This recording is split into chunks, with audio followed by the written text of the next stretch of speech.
Bonjour, aujourd'hui je vous parle de déterminisme.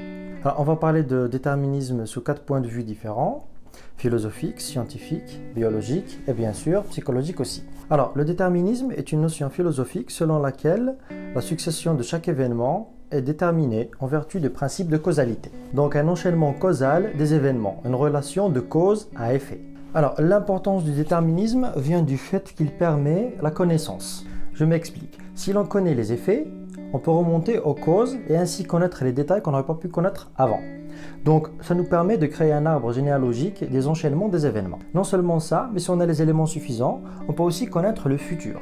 Donc le déterminisme nous offre cette possibilité-là de littéralement prédire le futur, prédictibilité, ou du moins prédire les effets en fonction des causes de départ. Ce qui m'emmène au deuxième point de vue, le déterminisme scientifique. Pour illustrer, on va prendre la troisième loi de Newton. Newton qui est le père de la physique moderne.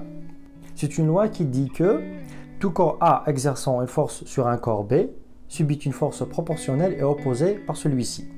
C'est ce qu'on appelle le principe d'action-réaction. Et pour moi, c'est l'exemple le plus simple et le plus fondamental du déterminisme scientifique. Action-réaction. Au final, pour vous dire, la science moderne est bâtie sur ce principe-là de causalité. Pour qu'un résultat soit scientifiquement admis, il faudrait qu'il soit tangible, quantifiable, mesurable et surtout reproductible. Donc, dans les mêmes conditions, on doit aboutir aux mêmes effets. Là, pour illustrer, Einstein disait la folie, c'est de toujours faire la même expérience en s'attendant à un résultat différent. Donc, c'est dire qu'il est complètement fou d'imaginer faire la même expérience dans les mêmes conditions et aboutir à un résultat différent. Cela rendrait toute expérience scientifique littéralement impossible et par ailleurs toute connaissance aussi serait impossible. Donc on retourne un petit peu à cette notion de déterminisme, donc les causes déterminent les effets. Un autre éminent scientifique aussi, Louis de Broglie, disait la définition du déterminisme par la prévisibilité rigoureuse des phénomènes paraît la seule que le physicien puisse accepter parce qu'elle est la seule réellement vérifiable. Voilà, seulement que deux théories scientifiques viennent un petit peu contrarier ou contredire ce principe-là de déterminisme ou de causalité. Ces deux théories-là sont la théorie du chaos et la mécanique quantique. La théorie du chaos étudie les comportements des systèmes dynamiques chaotiques qui sont à la base de nombreux phénomènes naturels, tels que la météo et le climat, pour ne citer que les plus connus. Mais il faut comprendre que ces phénomènes chaotiques sont régis par des lois tout à fait déterministes. C'est juste le fait que ces phénomènes chaotiques sont extrêmement sensibles aux conditions initiales et qu'il faut aussi prendre beaucoup de paramètres et de conditions pour pouvoir faire une étude précise et des simulations correctes. Dans le cas de la météorologie, il faudrait connaître l'état physique dans lequel se trouve chaque molécule d'air dans l'atmosphère, connaître les taux d'humidité en chaque point de celle-ci et connaître avec exactitude le relief terrestre, ainsi que beaucoup d'autres paramètres, ce qui en pratique n'est pas du tout évident. Mais néanmoins, cela reste des phénomènes tout à fait déterministes. C'est notre ignorance de ces conditions initiales qui font qu'on ne peut pas connaître la météo avec exactitude, mais on arrive quand même à la connaître avec des approximations. Deuxièmement aussi, la mécanique quantique. Alors la mécanique quantique, c'est une branche de la physique qui étudie et décrit les phénomènes fondamentaux à l'œuvre dans les systèmes physiques à l'échelle de l'atomique et du subatomique. La mécanique quantique introduit une nouvelle manière de connaître la matière et le monde d'une manière très contre-intuitive. Ici, je ne parlerai que d'un seul principe, le principe d'incertitude d'Heisenberg, ou plus exactement, principe d'indétermination.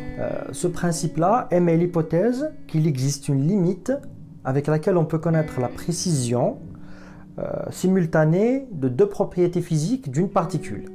La formule dit l'erreur de précision sur la position multipliée par l'erreur de précision sur la quantité de mouvement est égale ou supérieure à la constante de Planck sur 2. Alors, philosophiquement, ce principe met une limite au connaissable, ce qui a frustré beaucoup de scientifiques et de philosophes des sciences. Le premier étant Einstein qui ne voulait absolument pas en entendre parler. Ceci dit, indétermination ou pas, les expériences qui sont reproduites sont toujours correctes. Et les lois qui gouvernent l'infiniment petit, aussi contre-intuitives soient-elles, n'ont jamais été mises à défaut. En fait, il ne s'agit pas qu'elle ne soit pas déterministe, mais c'est plutôt une question d'interprétation des phénomènes. Ce qui, pour nous, et du moins aujourd'hui, échappe complètement à notre entendement. Alors maintenant qu'on a abordé un petit peu le déterminisme scientifique, abordons aussi le côté biologique du déterminisme. Premièrement, la biochimie. Notre corps étant fait de matière, et étant sujet à même titre que toute matière aux lois de la physique, on est de ce fait sujet au déterminisme, à la causalité. Nous sommes faits de matière, de réactions chimiques, les hormones, les neurotransmetteurs, toute la biochimie du corps humain est sujette aux lois de la physique, et donc intrinsèquement déterministe. En fait, c'est aussi parce que ça suit les lois de la physique que la médication est possible. Donc, telle maladie produira tels effets, qui aura tel traitement. C'est simplement une chaîne causale d'événements. Imaginons que ce principe-là ne soit pas réaliste et que nous ne sommes pas sujets au déterminisme ou à cet effet de causalité. Imaginez aller chez le médecin, lui exposer une liste de symptômes, genre des symptômes de la grippe. On va lui dire par exemple, docteur, voilà, j'ai des maux de tête, de la fièvre, des courbatures, j'ai la gorge qui est irritée. Et imaginez un petit peu la réponse du docteur. Donc il vous dirait, écoutez monsieur, ça pourrait être beaucoup de choses, prenez une tisane, on verra bien après ce que ça va donner. Donc vous voyez, donc, rien que le fait que la médication fonctionne sur nous, est tout simplement directement lié au déterminisme et aux lois de la physique. Deuxièmement, la chose qui nous vient aussi en tête quand on parle de déterminisme biologique, c'est l'héritage des gènes, c'est notre capital génétique ou bien tout simplement notre ADN. Alors, notre corps, pour se constituer, a besoin de suivre un plan. Ce plan-là, c'est notre carte génétique, c'est notre ADN qui va lui fournir. Donc l'ADN va définir nos attributs physiques, qui sont la taille, la corpulence, la couleur des cheveux, la couleur des yeux, ainsi que tout un tas d'autres paramètres. Ce sont des attributs qu'on aura hérités de nos parents, qui les auront hérités aussi de leurs parents, et ainsi on peut remonter en arrière et créer un arbre généalogique génétique. Alors ce capital génétique aussi est sujet à des mutations. Ces mutations-là sont causées par les interactions avec notre environnement et aboutissent à l'évolution au sens darwinien du terme. Non seulement ça, mais aussi au sens de l'épigénétique, dont les révélations commencent à bouleverser un petit peu ce que l'on pensait de l'évolution et qui vient compléter le tableau darwinien. Alors donc on vient de parler rapidement de déterminisme au sens philosophique, physique, biologique. Maintenant remontons un peu plus loin vers l'esprit. On va parler de déterminisme psychologique. La psychanalyse repose sur l'idée d'un déterminisme inconscient de la vie psychique, des idées et des actes. Alors, une idée qui se présente à nous ou un acte ne sont pas arbitraires. Ils ont un antécédent, un sens, une cause. Et l'exploration de l'inconscient permet de remonter et de mettre à jour ces causes-là. Selon Freud, le déterminisme psychique exclut toute forme de hasard et de non-sens intérieur. Freud récuse complètement toute notion de hasard intérieur.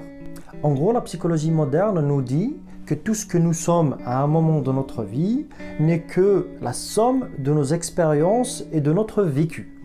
Donc, notre comportement est quelque part déterminé par nos expériences. Donc, au fait, à la naissance, on vient avec un potentiel de possibilités. Ce potentiel-là est façonné par l'environnement immédiat, c'est-à-dire la manière dont les parents vont s'occuper du bébé, et va définir les capacités émotionnelles et relationnelles de l'enfant. Donc déjà, on a ça. Suite à ça, vous avez l'éducation que les parents vont donner à l'enfant, qui vont définir un petit peu son orientation. Voilà, comme ça. Puis viennent l'éducation civique, avec la société, l'école, l'université, et ainsi de suite. Donc là aussi, hop. Ensuite viennent nos propres expériences sociales, professionnelles. Et bien sûr, on a des limitations liées à nos croyances, notre morale, notre environnement. Tout cela va définir un petit peu notre idéosyncrasie. J'ai oublié aussi une petite chose. Une grande part aussi de ce qui fait ce que l'on est vient aussi de ce que l'on ignore. Donc voilà ce qui reste de la part de vous-même qui n'est pas déterminé. Spinoza disait « Les hommes se trompent quand ils se croient libres ». Cette opinion consiste en cela qu'ils sont conscients de leurs actions et ignorant des causes par lesquelles ils sont déterminés. Alors voilà, je pense que je vais m'arrêter ici. Donc on aura abordé un petit peu la notion de déterminisme selon les différents points de vue. Alors évidemment, le sujet est éminemment plus important que cela. Il nécessite un développement bien plus approfondi. Mais voilà, l'idée de causalité, c'est un petit peu ça. Alors, cette notion-là de déterminisme va apporter avec elle quelques petites problématiques qui sont déjà d'une, la liberté. Donc, si l'on est déterminé, donc on n'est pas libre. Aussi, le libre arbitre. Donc, si on est déterminé, donc on n'est pas libre de choisir, donc on n'a pas de libre arbitre. Donc, si le libre arbitre n'existe pas, la notion de responsabilité n'existe pas non plus. C'est des problématiques auxquelles je vais essayer de vous donner une réponse lors de prochains épisodes. En attendant, merci d'avoir regardé et à très bientôt.